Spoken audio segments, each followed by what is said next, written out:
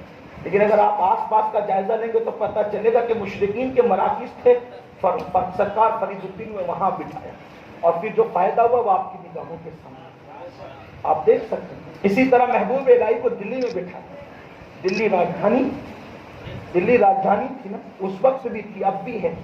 اور پھر سرکار محبوب الہی نے جو کام کیا، محبوب الہی تو پھر محبوب الہی نے اتنی محنت کی کہ بادشاہ کے سپاہی جو ہے وہ چاشت کی نمازوں کے پابند ہو گئے تھے اور ایام 20 کے روزہ رکھنے کے عادی ہو گئے۔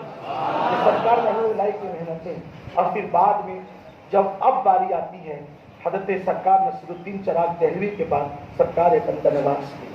اب سرکار بندہ نواز کے سدراز نمبر ایک تو یہ حسینی سادات میں نسب کے اعتبار سے حسینی سید ہے، اور حسینی سیدوں میں بھی یہ زیدی سید ہے۔ حالانکہ سید تو سبھی سید ہیں، جو صحیح نسب عند اللہ ہے، صحیح سید تو صحیح، لیکن چونکہ زیدی سادات میں کچھ بات ہی الگ رکھی گئی ہے۔ زیدی سادات، یہ زیدی سادات کون ہوتے ہیں؟ یہ زیدی سادات وہ ہوتے ہیں جو حضرت سیدنا زید ابن علی، یعنی ابن علی سے مراد یوں نسب، زید ابن علی ابن حسین ابن علی، یہ نسب ہے۔ یہ زید بن علی مطلب امام زین العابدین کے بیٹے زید، ان کو زید شہید بھی کہتے ہیں، زید مظلوم بھی کہتے ہیں۔ بڑی کربلا کے بعد اگر سب سے زیادہ دردناک شہادت کسی کی ہوئی ہے میدان کربلا کے بعد تو امام زید شہید تھی۔ اصل یہ تھی، یہ جو سلسلہ نسب آپ کا جو ملتا ہے زیدی تھے یہ، جیسے یہ خود بھی زیدی بندہ نواز، پھر اسی طرح ہمارے ماہرہ کے سرکار سادات کرام وہ بھی زیدی ہیں۔ ہندوستان میں کئی زیدی خاندان ہیں سادات کے، تو یہ جو حضرت زید شہید تھے ان میں کچھ الگ ہی ولولہ اللہ نے عطا کیا تھا۔ جب امام زین العابدین رضی اللہ تبارک و تعالی عنہ کی گود میں انہوں نے آنکھ کھولی تو انہوں نے امام زین العابدین کو روتے ہوئے ہی پایا، آنسو بہاتے ہوئے ہی پایا۔ تو انہوں نے اپنے بھائی حضرت امام باقر سے کہا، بڑے بھائی سے، کہ بھیا اب میں جب دیکھتا ہوں بابا روتے ہی رہتے ہیں، میں نے بابا کی آنکھوں میں کبھی ایسا نہیں دیکھا کہ تبسم ہو آنکھوں میں، ہونٹوں پر تبسم، جب دیکھو بابا روتے، جب دیکھو روتے ہیں۔ تو امام باقر نے کہا کہ میرے بھائی، تیرے بابا نے جو غم اٹھائے ہیں، اپنی آنکھوں سے جو خاندان کو کٹتے دیکھا ہے، اگر وہ کوئی اور بھی دیکھ لیتا تو روتا۔ تو جب یہ داستان سنی کربلا کی تو خاندان کے سارے سادات نے یہ طے کر لیا تھا اب ہم نے صرف صبر کرنا ہے اور گوشے گمنامی میں زندگی گزارنا ہے اور معاملہ اللہ کو سونپنا ہے۔ لیکن امام زید کے اندر جو ولولہ تھا وہ ولولہ آج تک زیدیوں میں پایا جاتا ہے۔ امام زید نے فرمایا مگر میں اپنے دادا حسین کا بدلہ لے کر کے رہوں گا اور میں جو ہے ان کے خلاف کھڑا ہوں گا، اللہ اکبر، اور ان کو دھول پٹاؤں گا۔ امام باقر نے فرمایا میرے بھائی اگر تو علی کی اولاد کہہ کر جائے گا تو تجھ پر ظلم بہت ہوگا، سید کہلا کر کے تجھے میدان میں نہیں جانا، تو اپنے آپ پہ پردہ ڈال اور اپنی دوسری پہچان سے جا۔ اب یہ ہو تو نہیں سکتا تھا کہ سید اپنے آپ کو کسی اور کی اولاد بتائے، اس لیے کہ کوئی بھی اپنا نسب بدلے شفاعت رسول سے محروم ہو، نہ فرائض قبول ہو، نہ نفلیں قبول ہو، نہ نمازیں قبول ہو، نہ دعائیں قبول ہو، تو اب طریقہ کیا ہو سکتا تھا؟ نسب تو بدل سکتے نہیں تھے، لیکن بہرحال ایک طریقہ یہ تھا کہ چلیں اپنے آپ کو تاجر ظاہر کریں. بھئی تاجر تو کوئی بھی برادری کا ہو سکتا ہے, تاجر تو کسی بھی نسب کا ہو سکتا ہے. تو امام زید نے اپنا تعارف تاجر کی حیثیت سے کروایا کہ ہم تاجر ہیں. اور بحیثیت تاجر جب آپ نکلے تو صحیح تاجر بن کر, بدلہ لینا تھا. ایک مسجد میں دوران اسی مہم کے درمیان, انہی حالات کے درمیان آپ مسجد میں گئے, جمعہ کی اذان ہو چکی تھی. وقت کا تاجدار بادشاہ مصلی پر جا رہا تھا نماز پڑھانے کے لیے. سوچا تاجر کہلا رہا ہوں, پردے ڈال لیے ہیں, چلو نماز پڑھنے. لیکن خون علی نے ایک باطل پرست کے پیچھے نماز پڑھنے نہیں دیا. یہی کہنا چاہتا ہوں کہ زیدی خون کی بات ہی الگ ہے, سب قابل تعظیم ہے, قابل احترام ہے. لیکن علی مرتضیٰ کا وہ بیٹا, وہ پوتا, اللہ اکبر, زید بن علی ابن حسین ابن علی, حضرت زید نے اپنے آپ کو بہت کنٹرول کیا. لیکن کچھ لوگ ایسے ہوتے ہیں, قدرتی طور پر اللہ ان کو وہ قوت دیتا ہے کہ وہ کتنا بھی ضبط کرنا چاہے لیکن ضبط کر نہیں سکتے, کیونکہ کچھ خصوصیات ہوتی ہے, کچھ عنایات ہوتی ہے. سوچا چلو پڑھ لے, سمجھوتا کرنے کھڑے ہو جائے, لیکن نہیں ہو سکا.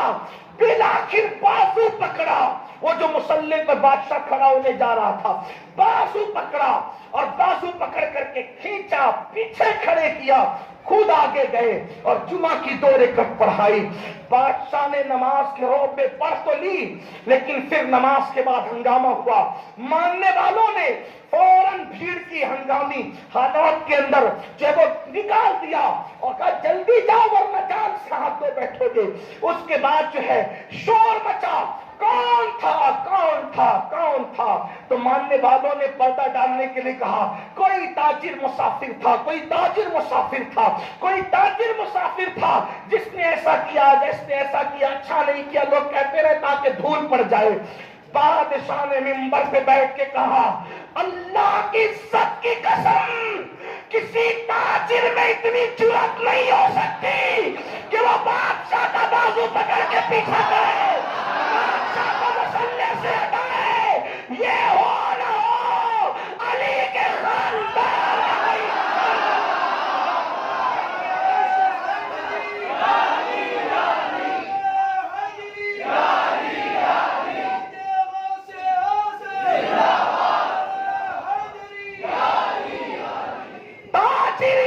باجرت اور باہمت نہیں ہوتے جس میں فاطمہ کا دودھ ہوگا, علی کا خون ہوگا, اسی میں یہ جرأت پیدا ہو سکتی ہے.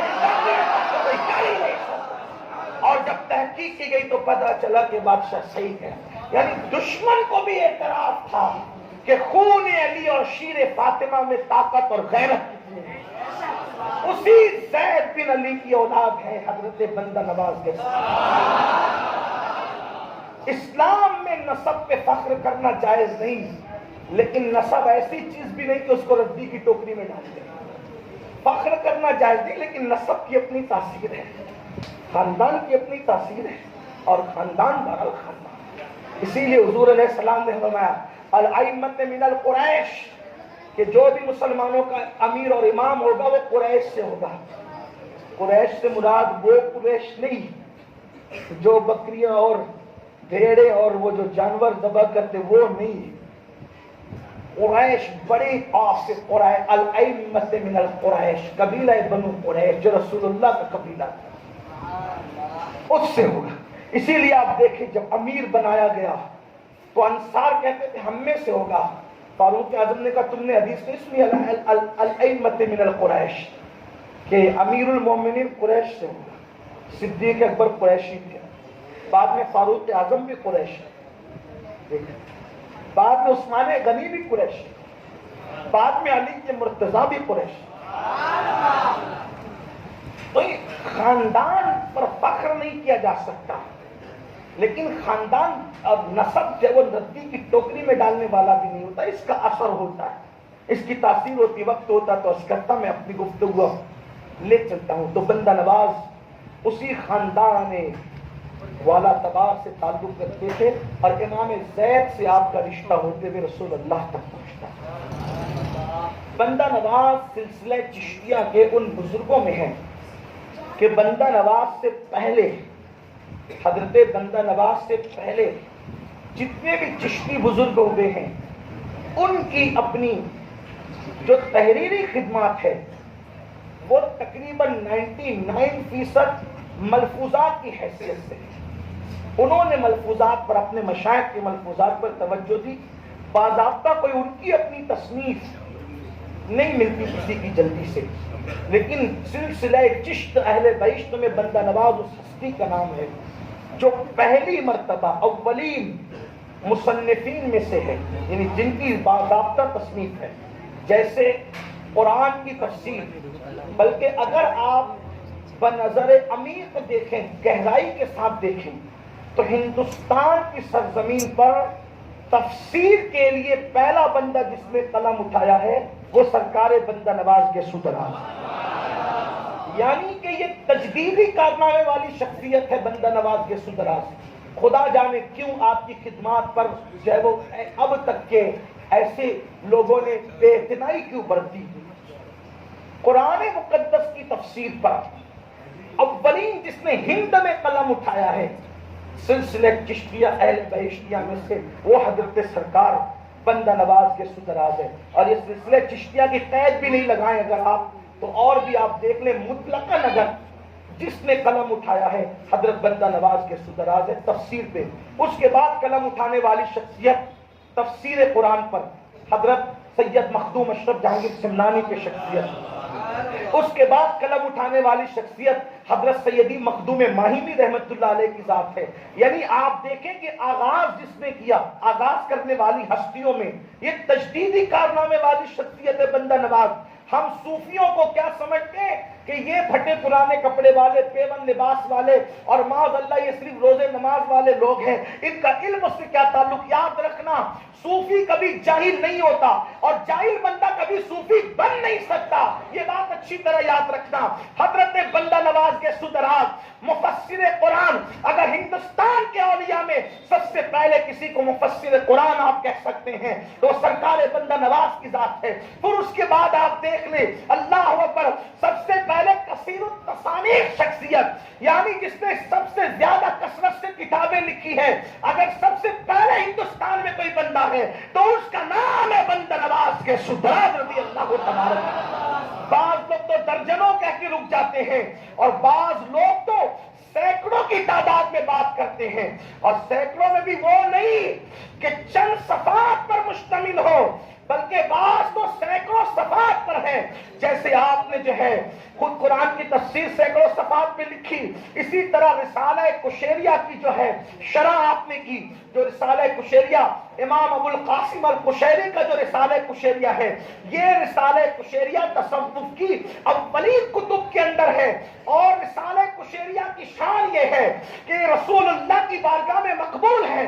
صوفیہ کہا کرتے تھے کہ رسالہ کشیریہ جس گھر میں ہوگا اس گھر میں نہ چوری ہوگی نہ آگ لگے گی، اتنا مقبول یہ رسالہ ہے. رسالہ کشیریہ، اس کی شرح لکھنے کا شرف اگر کسی کو حاصل ہے ہند میں پہلی مرتبہ تو حضرت سرکار بندہ نواز کے سدراز ہے. اسی طرح اردو زبان کو گویا کہ جس نے دودھ پلایا ہے، اردو زبان کو جس نے دودھ پلا وہ بندہ نواز کے سدراز ہے. یعنی کہ آپ اندازہ کریں کہ یہ ہستی کیسی ہے. ایک طرف تصانیف دیکھیں، دوسری طرف دعوت و تبلیغ کا. اور چونکہ اللہ تعالیٰ نے عمر بھی دراز کی، وہ گیسو دراز بھی تھے اور عمر دراز بھی تھے، بہت موقع دیا اللہ تبارک و تعالیٰ نے آپ کو خدمت کا، آپ نے خدمت انجام دی. تو آپ کے اور پھر ایک اہم اور بات، ایک خاص بات عرض کروں. آج کل کچھ لوگ جیسے نہیں فتین قسم کے صحابہ اور اہل بیت کو لڑا کر پیش کرتے ہیں، ایسی بات کرتے ہیں کہ اندازہ لوگوں کو ہوتا ہے کہ یہ لڑتے ہی تھے صحابہ اور اہل بیت. حالانکہ یہ جھوٹ ہے، جھوٹوں پہ اللہ کی لعنت ہے. صحابہ اور اہل بیت ان میں کوئی دشمنی اور عداوت نہیں، بحیثیت صحابی ہونے کی حیثیت سے یا بحیثیت اہل بیت ہونے کی حیثیت سے، بلکہ فضائل اصحاب جس شان سے اہل بیت نے پیش کیا ہے کسی نے نہیں پیش کیا. اور فضائل اہل بیت جس شان سے صحابہ نے پیش کیا کسی نے پیش نہیں کیا. مثال دے دوں اس کی, 2 مثال دیتا ہوں. دیکھو شان صحابہ اہل بیت نے جیسے پیش کیا کسی نے نہیں کیا. اس کی پہلی مثال, ایک شخص اہل بیت کے چھٹے امام, امام الائمہ, استاد امام اعظم ابو حنیفہ, سیدی امام جعفر صادق کے پاس ایک بندہ آیا اور آ کر کے پوچھا کہ اپنے تلوار کی مونٹ پر, اپنے تلوار کی مونٹ پر قیمتی دھات کا چڑھاوا چڑھانا, یعنی اس سے مونٹ بنانا کیسا؟ تو سیدنا امام جعفر صادق نے کہا جائز ہے. کیا کہا؟ جائز. توجہ کرنا, جائز. قیمتی جو دھات سونے چاندی کی, اس کا مونٹ بنانا تلوار پر جائز ہے. اب جائز تو کہہ دیا, دلیل کیا؟ تو پوچھنے والے نے پوچھا دلیل کیا ہے؟ ایک بات یاد رکھنا, علماء موجود ہے, پڑھے لکھے لوگ بھی مجمع میں موجود ہے. دلیل جو بنتی ہے وہ ہستیاں بنتی ہے جس کی شخصیت میں کوئی کلام نہیں ہوتا. متنازع شخصیتیں کبھی دلیل نہیں بنتی, ہمیشہ دلیل متفق علیہ ہستیاں بنتی ہیں. جیسے اگر آپ کے محلے میں کسی امام کی ذات پہ اختلاف ہو جائے, بعض کہتے ہیں معاذ اللہ, ایک ایگزامپل دے رہا ہوں, برا لگے تو معاف کر. بعض کہتے ہیں یہ امام چور ہے, بعض کہتے ہیں یہ امام ولی ہے. متنازع ہو گیا. اب اگر کوئی مسئلے میں جھگڑا ہو جائے, اختلاف ہو جائے, تو کوئی کہے کہ بھائی نہیں یہ مسئلہ ایسا نہیں ایسا ہے, تو کس نے کہا؟ تو کہا وہ انہوں نے کہا. جس کے بارے میں تنازع آتے ہو, چھوڑ یار اس کو, اس کی کیا بات. یہ ہوگا اگرچہ ایک طبقہ اس کو ولی کہتا ہے, لیکن ایک طبقہ اس کو چور بھی کہہ رہا ہے, تو بتاؤ اس کی بات مانی جائے گی؟ وہ دلیل بنے گا؟ نہیں. دلیل کون بنتا ہے؟ متفق علیہ ہستیاں, جس پر تمام حبلی کے لوگ آنکھ بند کر کے کہیں اس کے اندر کوئی خامی نہیں ہے, گویا کہ دامن نچوڑ دیں تو فرشتے وضو کریں, کہنے والے اس طریقے کی بات کرتے ہیں. ایسی ہستیاں جس کے تقویٰ طہارت پرہیزگاری کی قسم یاد کی جا سکتی ہے کہ اس نے اچھا انہوں نے کہا, پھر کوئی بات نہیں. یہی ہوتا ہے. تو دلیل کون سی ہستیاں بنتی ہے؟ جو متفق علیہ ہوتی ہے, جس پر اتفاق ہوتا ہے, جو متنازع نہیں ہوتی. امام جعفر صادق سے پوچھنے والے نے پوچھا تلوار پر قیمتی دھات کا مونٹ لگانا کیسا؟ جعفر صادق کہتے ہیں جائز ہے. لوگوں نے پوچھا دلیل کیا ہے؟ تو کہا صدیق اکبر کی تلوار پر قیمتی دھات کی مونٹ لگی ہوئی تھی. اللہ اکبر. یعنی اہل بیت ابو بکر صدیق کو صرف صحابی نہیں مانتے, بلکہ اپنے لیے دلیل اور حجت مانا کرتے. انہوں نے کیا مطلب جائز ہی ہوگا, وہ کوئی ناجائز کام کر نہیں سکتے. یہ نظریہ تھا اہل بیت کا کہ ابو بکر نے کیا مطلب صحیح کیا ہے. اللہ اکبر. کیا دلیل دی کہ ابو بکر صدیق کیا تھا؟ صدیق اکبر.